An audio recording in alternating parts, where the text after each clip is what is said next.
ಒಂದೇ ಜಾತಿ ಒಂದೇ ಮತ ಒಬ್ಬನೇ ದೇವರು ಎಂಬ ಶ್ರೀನಾರಾಯಣ ಗುರುಗಳ ಸಂದೇಶದಂತೆ ಬಿಎಸ್ಎನ್ಡಿಪಿ ದಶಮಾನೋತ್ಸವದ ನಿಮಿತ್ತ ಖೇಲೋ ಬಿಎಸ್ಎನ್ಡಿಪಿ ಕ್ರಿಕೆಟ್ ಟೂರ್ನಮೆಂಟ್ ಅನ್ನು ಬೆಂಗಳೂರಿನಲ್ಲಿ ಆಯೋಜಿಸಲಾಗಿದೆ.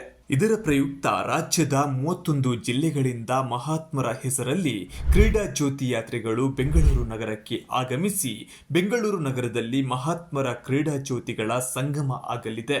ಈ ಕ್ರೀಡಾ ಜ್ಯೋತಿ ಮೂಲಕ ಕ್ರಿಕೆಟ್ ಪಂದ್ಯಾವಳಿಗೆ ಚಾಲನೆ ನೀಡಲಾಗುತ್ತದೆ. ಅಂತೆಯೇ ಬೀದರ್ ಜಿಲ್ಲೆಯಿಂದ 12ನೇ ಶತಮಾನದ ಶ್ರೇಷ್ಠ ಸಮಾಜ ಸುಧಾರಕ, ತತ್ವಜ್ಞಾನಿ ಮತ್ತು ವಚನಕಾರರಾದ ಕರ್ನಾಟಕ ಸಾಂಸ್ಕೃತಿಕ ರಾಯಭಾರಿ ಜಗಜ್ಯೋತಿ ಶ್ರೀ ಬಸವಣ್ಣನವರ ಹೆಸರಿನಲ್ಲಿ ಕ್ರೀಡಾ ಜ್ಯೋತಿ ಯಾತ್ರೆ ಬೆಂಗಳೂರಿಗೆ ಆಗಮಿಸಲಿದೆ. ಕಲಚೂರಿ ರಾಜ ಬಿಜ್ಜಳನ ಆಸ್ಥಾನದಲ್ಲಿ ಮಂತ್ರಿಯಾಗಿದ್ದ ಶ್ರೀ ಬಸವಣ್ಣನವರು ಅನುಭವ ಮಂಟಪದ ಮೂಲಕ ಜಾತಿರಹಿತ ಸಮಾಜ, ಕಾಯಕವೇ ಕೈಲಾಸ ತತ್ವ ಮತ್ತು ಲಿಂಗ ಸಮಾನತೆಗಾಗಿ ವಚನಗಳ ಮೂಲಕ ಕ್ರಾಂತಿ ಮಾಡಿದವರು. ಹಾಗಾಗಿ ಬೀದರ್ ಜಿಲ್ಲೆಯ ಕ್ರೀಡಾ ಜ್ಯೋತಿ ಯಾತ್ರೆಗೆ ಅವರ ಹೆಸರನ್ನ ಇಡಲಾಗಿದೆ. ಬೀದರ್ ಜಿಲ್ಲೆಯ ಪ್ರತಿ ವಿಧಾನಸಭಾ ಕ್ಷೇತ್ರದಿಂದ ಒಂದೊಂದು ತಂಡಕ್ಕೆ ಅವಕಾಶ ನೀಡಲಾಗುತ್ತೆ. ಮೊದಲು ನೋಂದಾಯಿಸಿಕೊಂಡ ತಂಡಕ್ಕೆ ಆದ್ಯತೆ ನೀಡಲಾಗುವುದು.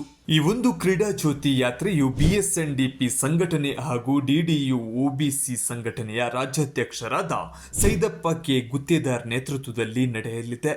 ಕ್ರಿಕೆಟ್ ಟೂರ್ನಿಯಲ್ಲಿ ಭಾಗವಹಿಸಲು 224 ವಿಧಾನಸಭಾ ಕ್ಷೇತ್ರಗಳ ಒಂದು ತಂಡಕ್ಕೆ ಮಾತ್ರ ಅವಕಾಶ ನೀಡಲಾಗುತ್ತೆ. ಧನ್ಯವಾದಗಳು.